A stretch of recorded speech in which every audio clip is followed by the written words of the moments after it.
Well, there are a lot of great terms inside of Chapter 5 that I want you to get to know, and the first one is ideology. You've got this worldview, this belief that has been, you've been influenced by out through your upbringing.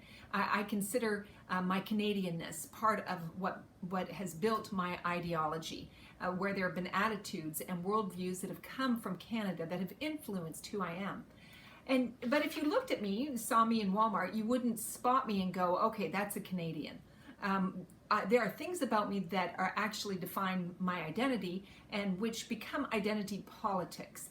The way I wear my hair and the fact that I color my hair, the way I dress, the way I carry myself, the way I walk, all of these things form this identity, and it can be political in that it determines or it influences people who are around me. It has an impact with people who are around me.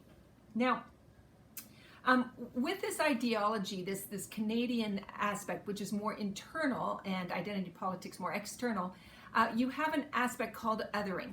And this term othering is really about rendering other people as inferior or alien because they're different from you.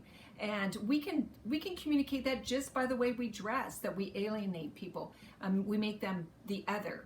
But that's dangerous, and we don't want to be doing that. We want to be aware of the fact that we need to be building bridges, not putting up walls between cultures and those whom we're interacting with.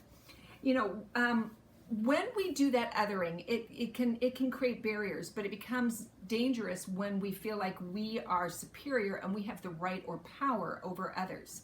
And this happens oftentimes between cultures, and this is called hegemony. I want you to get to know that word because those are power moves that happen. And we saw it with Britain years ago when Britain did the colonization. They felt like they had the right to go into other countries and continents and to enslave people and to trade humans as if they were product.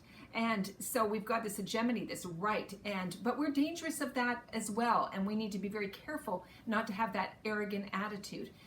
That can happen. Yes, it did happen with Britain, but do you know what happens with Americans as well? It's called Orientalism. And you've got this attitude of we're from the West, educated, more money, better socioeconomic standard, and then you have those from the East. Sometimes the term Orient doesn't just mean China, it just means those from the East, very different. And we've got to be careful about what kind of alienation happens with that attitude as well. I really hope you read this chapter and not only get to know the terms, but do some self-examining. What are you doing that would create barriers rather than building bridges?